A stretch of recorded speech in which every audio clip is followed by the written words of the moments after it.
Donc, ce poème est très, très pertinent. Ça s'appelle Iron Man et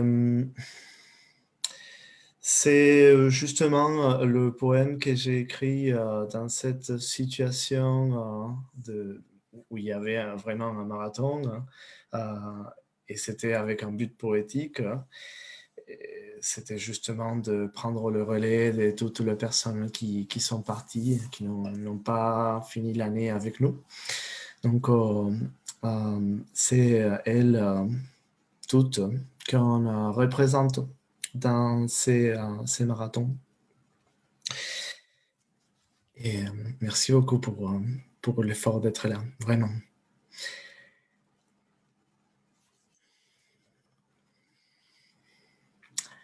Dans mon intérieur, je garde un conquérant. Mon cœur, il est en fer. En dessous de ma chemise, ma combinaison de super-héros est prête. Ma poitrine, elle est déjà préparée pour exploser. Un effort, un éveil, un triomphe. Le baiser glacé du matin m'accueille agressif.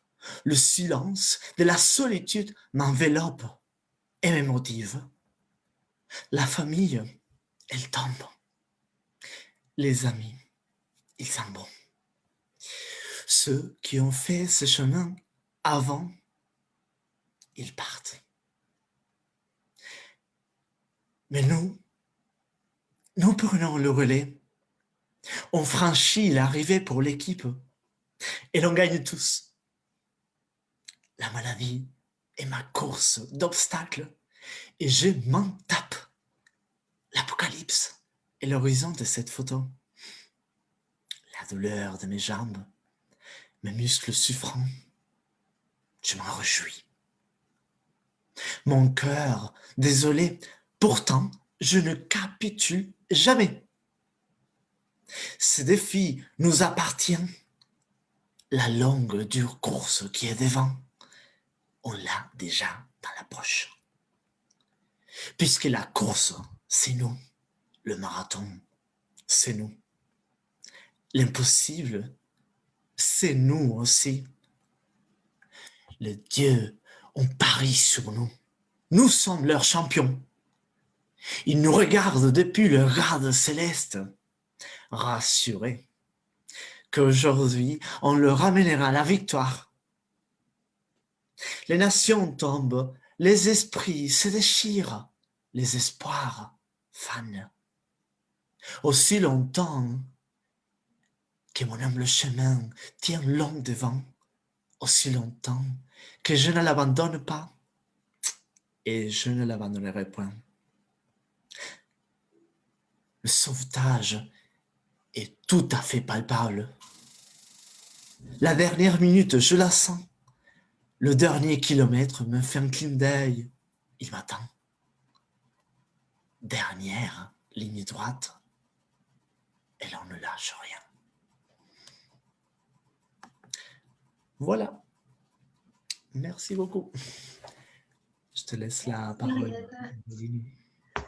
S'il reste quelques minutes, moi je lirai très volontiers un poème en hommage à la présence de Mary.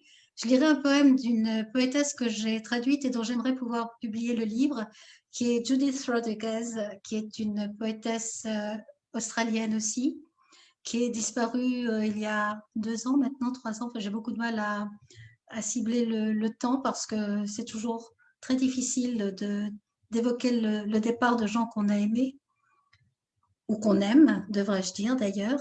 Et donc, je vais prendre les poèmes que je vais les lire en français.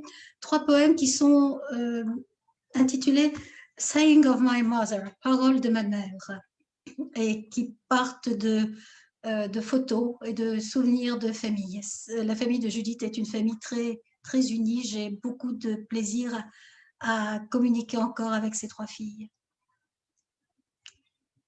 1930. Elles ont laissé les stores baissés, après-midi sans contrainte, cliquetis de lattes, pointillés de soleil sur les planches. Après les panachés, les filles ont sorti le mahjong du tiroir de la commode, tout emmêlé de fleurs et de vent. Le représentant anglais recruté sur sa pause hebdomadaire de vente d'aspirateurs chez Leonora se creuse la tête, prend son élan pour lancer la partie. La fille sage a fini de parler avec Iris. Elle est sur le point de s'étonner elle-même. Elle penche sa tête coiffée au carré pour étudier les pièces. À l'improviste, riposte à ses volets au tennis, elle lui touche l'épaule. Vous n'allez quand même pas jouer à ce jeu imbécile? Et les mains sont redistribuées, on rebat les motifs. Le nouveau monde a tenté et pas renoncé. 2008. Et maintenant, les albums. On a essayé d'agrandir les photos. L'écran les transforme en tempête de poussière de pointillés qui excèdent le champ de vision. On ajuste, on ajuste. Soudain, ça s'arrête sur le bus à l'hôtel. Les voilà. Elle scrute. Elle reconnaît 2 personnes âgées. Quelque chose dans le maintien. Ça y est. Elle se penche à travers les années, tapotant le verre sombre comme des phalènes effrayées. Revenez, qu'on s'amuse. Des décennies se réduisent à une nuit des fringantes années 30. Loin de la route, le long de la petite plaine broussailleuse, trottine son Willis, regimbant à chaque terrier ou touffe d'herbe, phare tressautant, rochers rabotés là-bas, lapins qui s'ébattent.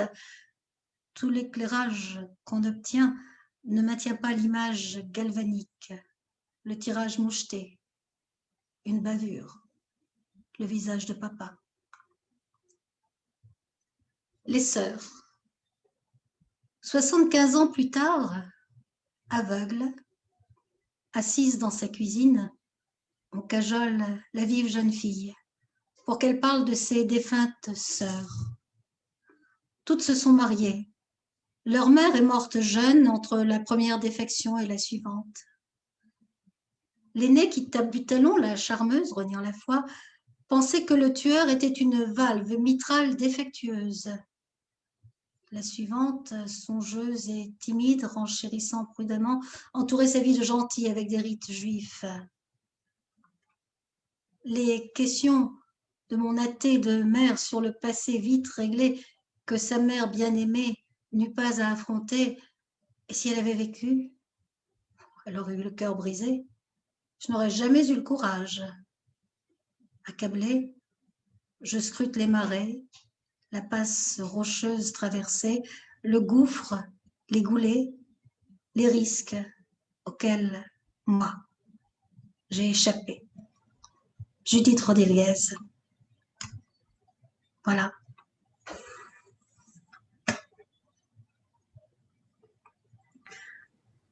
À toi, Ariel, de faire passer le bâton, le relais au suivant, puisque nous allons bientôt changer d'heure, si tu as Oui. encore un texte à dire.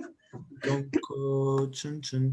oui, ok. Ah, moi, j'enchaîne avec un autre texte de Judith, comme vous voulez, comme on veut. Peut-être je laisse le prochain texte. Ok. Juste une seconde que je le cherche.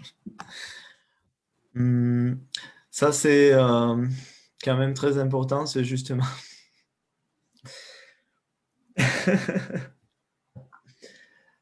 C'est une de ces personnes qui est partie et ça fait pas très longtemps. Et pour elle, le numérique était très, très important. Son funéral s'est passé à moitié en numérique. Donc, puisque maintenant on partage tellement de belles choses de cette façon, voilà, avant de donner la main à Nathalie, ça s'appelle Sur la voie numérique.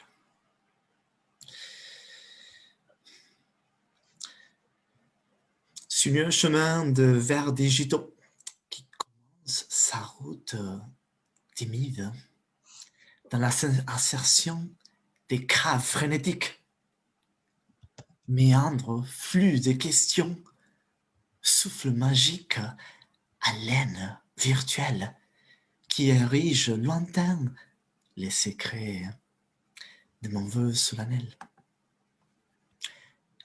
où la fenêtre de notre maison internaute s'ouvre, un Janus des 0 et 1 nous garde et nous protège. Surtout, il voit les fleurs et les arcs-en-ciel de nos échanges croître, resplendissants, nourrir, pencher de notre firmament numérique, grandir, pousser, embellir, de plus en plus, de jour en jour, mois après mois, le long des années. Colombe de joie, chouette profonde, corbeau protecteur. Maintenant, il s'envole vers les enfers.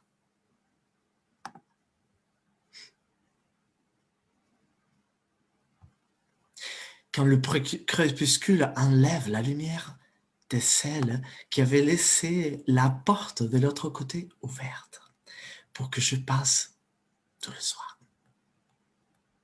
Mon échappatoire, mon refuge, notre temple des claviers brisés.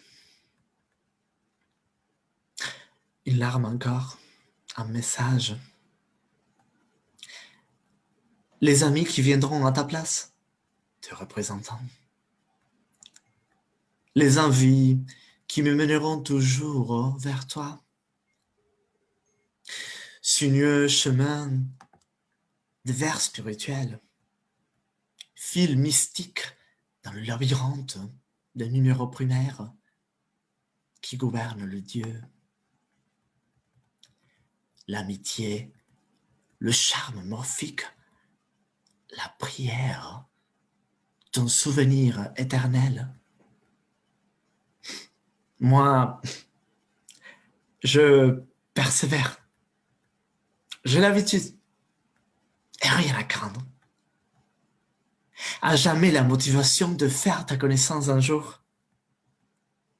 Le temple, brisé, mais réparé. La mémoire, désolée, nourrie par le moteur de l'immortalité. La joie et le cœur toujours emportés par la beauté du monde qui porte.